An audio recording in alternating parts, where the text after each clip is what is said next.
St. Michael, defend us. Be our safeguard against the devil. In nomine Patris, et Filii et Spiritus Sanctus, by the power of our Lord Jesus Christ!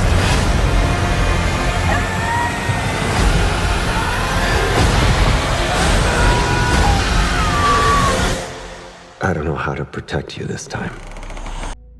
The Conjuring universe has surely made a mark on the film industry as a blockbuster paranormal saga inspired by actual true events.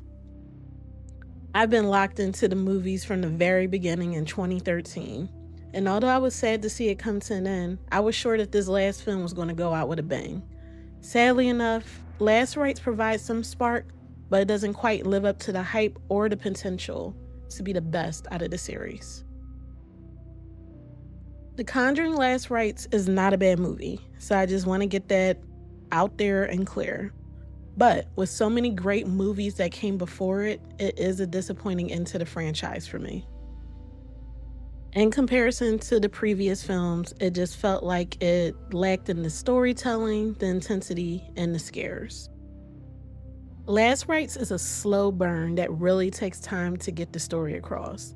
We get to see the Warrens more intimately, which is great, but it seems that they sacrificed a lot of this time instead of focusing on the Smurl case.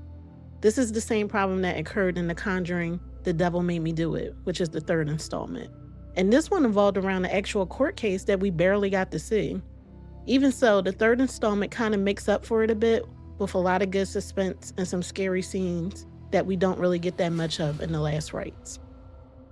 I found it very odd that this movie wasn't as scary as I anticipated, especially because it was advertised as being the end-all be-all case of the Warrens. When I looked into interviews with the Warrens on the real case, they do describe it as being very unique and terrifying. One of the reasons was because the family were devout Christians. In the earlier Conjuring films, we see families that are non-believers or they're just not strong in faith. This is kind of an implication of why some families may be targeted by dark entities and why the Warrens are such strong Christian heroes to help them. However, with the Smurl case, this was the complete opposite. The film even starts with the confirmation of one of the children. There was a huge opportunity here to touch on this more, and it just kind of seemed to be overlooked. And then, of course, there's the scare factor, which a lot of us, come to watch The Conjuring for. I feel like every Conjuring at this point has like this one unforgettable scare. You have the clap from the first film. You have the chilling encounter with the nun with Lorraine in the second one. And then in the third one, I still am haunted when Arnie asks us to be possessed to help save the little boy. Leave him alone! I can't play!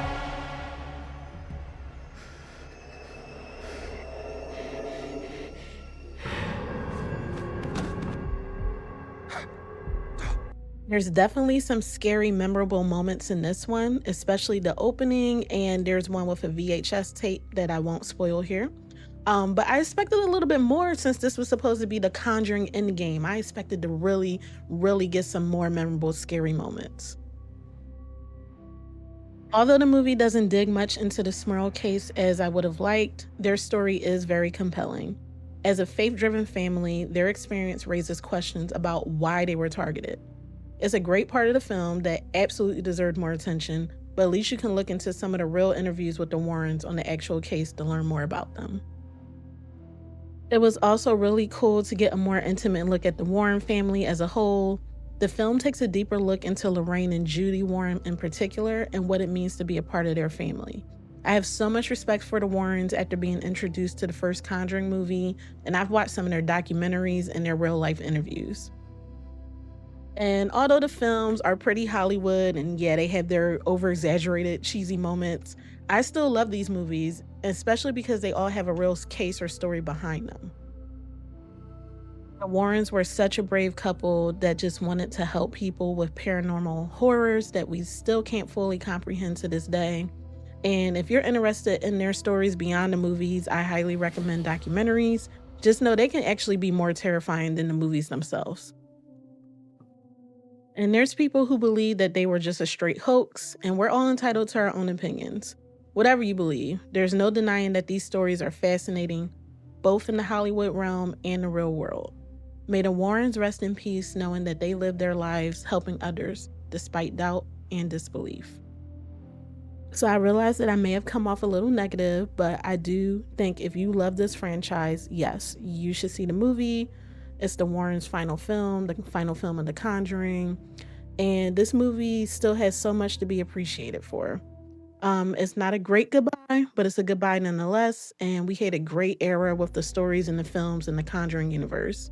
This movie is still part of the family, and family is an essential part both in the franchise and this movie itself. They will truly be missed by me. I know many others, and I hope that we get some spinoffs or something in the future. But either way, this was definitely a time. I loved watching the Conjuring movies.